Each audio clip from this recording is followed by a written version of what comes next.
E aí, tudo pronto para gabaritar em direito administrativo? Hoje a gente vai fazer uma análise direto ao ponto, super focada, dos artigos 6 a 9 da Lei de Acesso à Informação, a famosa LAI. São artigos que, olha, despencam em prova e nós vamos decifrar cada um deles para não ter erro.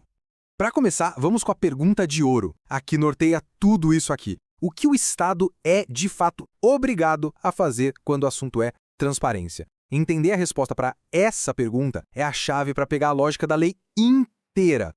O nosso roteiro de hoje é bem simples e segue uma lógica fácil de pegar. A gente começa com os deveres do Estado lá no artigo 6º. Depois, a gente passa para os direitos de quem pede a informação, no artigo 7º. Na sequência, a gente vê como o governo tem que se mostrar proativamente no 8º. E para fechar, os meios práticos que garantem tudo isso no artigo 9º.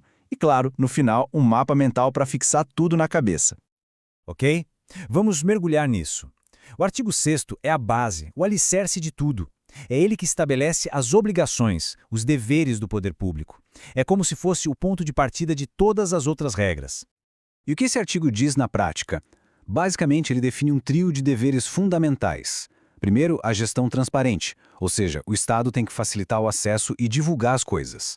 Segundo, ele tem que proteger a informação, garantir que ela esteja lá, disponível, que seja verdadeira e completa. E terceiro, que é o contraponto importantíssimo, ele também tem que proteger o que é sigiloso e pessoal. É um equilíbrio, sabe? Essencial.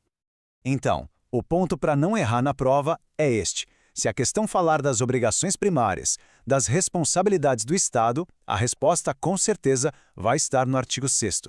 A palavra-chave aqui é deveres. Grava bem isso. Agora a gente vira a chave. Vamos para outra ponta dessa relação, os direitos de quem pede a informação. Se o artigo 6º fala dos deveres do Estado, o artigo 7º fala do que pode ser exigido dele. O artigo 7º define o que é esse tal de direito de acesso.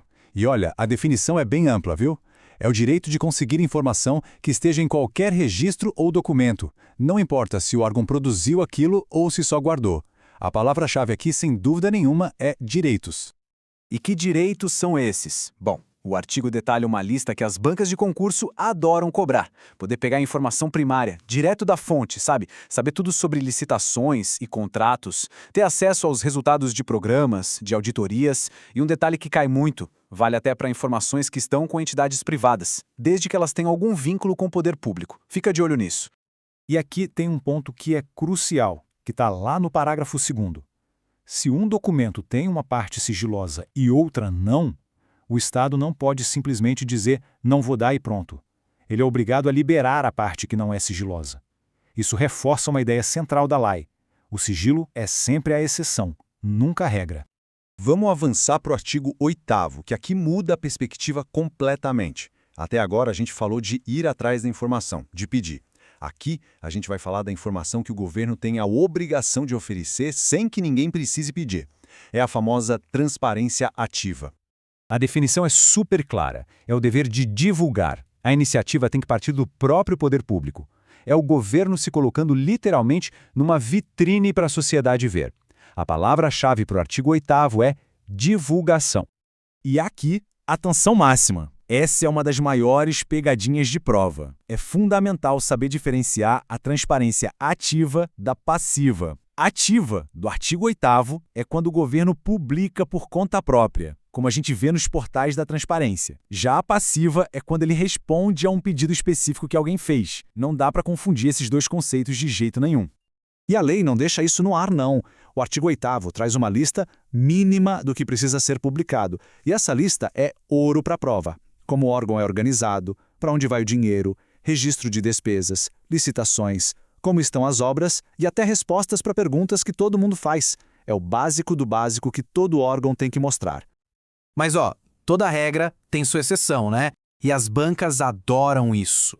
A lei pensa nos municípios pequenininhos. Aqueles com até 10 mil habitantes não são obrigados a ter tudo isso na internet. É um detalhe bem específico do tipo que o examinador coloca na prova para testar a atenção aos detalhes. Muito bem. A gente já viu os deveres, os direitos e essa divulgação que o governo faz por conta própria. Mas como é que tudo isso funciona na prática?